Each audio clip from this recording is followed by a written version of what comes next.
Now the Ukraine can defend itself in the air. It's not going to attack Russia with these jets, but it does mean that the Russians are in a very, very difficult position in terms of the battlefield inside Ukraine. Scott Lucas is the Professor of American Studies and Specialist in US and British foreign policy who joins us this morning. Scott, good morning. All right, good morning, Rosie. We've got this still image now, but we've got the footage, at least, from the US. To what extent does that really clarify exactly what happened? I think it reinforces the setting out of the facts as we knew it fairly early on, especially from the American side of events, and that is that there was a deliberate attempt by the two Russian fighter jets to spray jet fuel on the drone, which could damage its systems. That in the midst of this harassment, as it were, one of the Russian planes clipped the propeller of the drone, which meant the Americans needed to bring it down into the Black Sea. That, in the American eyes, indicates that the actual downing of the drone was not intentional, that it was more a case of the Russians just getting too close.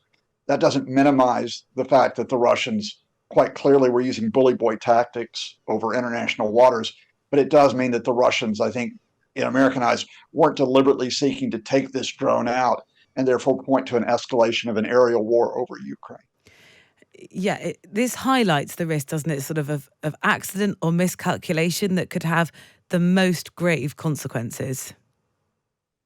Well, again, to put it in perspective, Rosie, as we just heard from your other expert, uh, these incidents do happen. Happened, in fact, 20 years ago outside of wartime when the Chinese actually collided with an American electronic surveillance plane, an entire plane, and brought it down. That was resolved.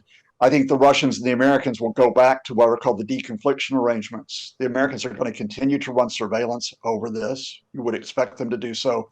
The Russians will continue to try to operate fighter jets.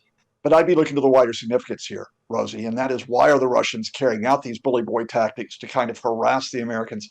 It doesn't point to strength, it points to weakness. The Russians are stalling in eastern Ukraine in what is a last gasp offensive.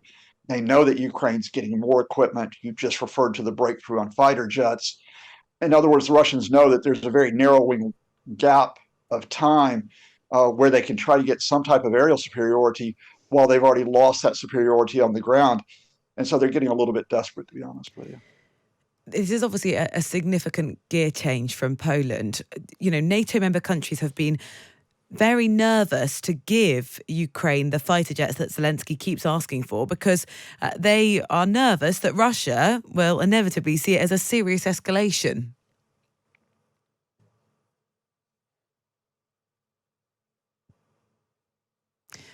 Oh, we don't have Scott. He's frozen.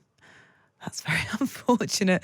And we'll go back to Scott if we can. Let's just give him one more moment to see. Can we get hold of Scott? It seems like not.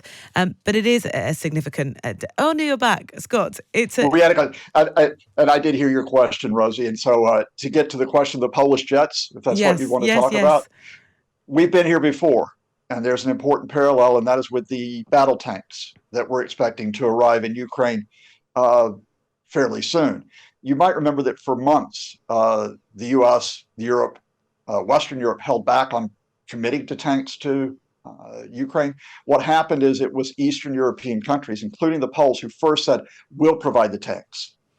And that was sort of the first step in what was a bit of a choreographed dance, where eventually, significantly, the Germans said, okay, we will allow these Leopard 2 German-made tanks to be exported. The Americans gave a political step of saying, oh, well, we'll provide Abram tanks if we're asked to. In other words, it was the move that took, months, but finally did lead to the commitment of tanks. We're seeing the same thing, I think, with fighter jets. What the Poles are providing are some of their 28 Soviet-made MiG-29 jets to the Poles. Those jets will be replaced by more advanced jets from other countries, including possibly the U.S., and that sort of frees up the Poles to give all 28 of their jets to Ukraine. I think other countries will do the same. Slovakia, Finland have already said they would consider giving jets to Poland. It will take a matter of weeks, maybe even months. But yes, we're seeing the first steps in the move for a coalition behind the supply of of fighter jets, and that does change the dynamics of the war because now the Ukraine can defend itself in the air. It's not going to attack Russia with these jets, but it does mean that the Russians are in a very, very difficult position in terms of the battlefield inside Ukraine. Scott Lucas, thank you very much. I was going to finish by asking, to what extent do you think other countries will follow suit? But it sounds as though, you've fully answered that already. Scott Lucas, Professor of American Studies and Specialist in US and British Foreign Policy. If you enjoyed that, there is plenty more. Join me, Rosie Wright, for Early Breakfast on Times Radio, Monday to Friday, 5 till 6 a.m.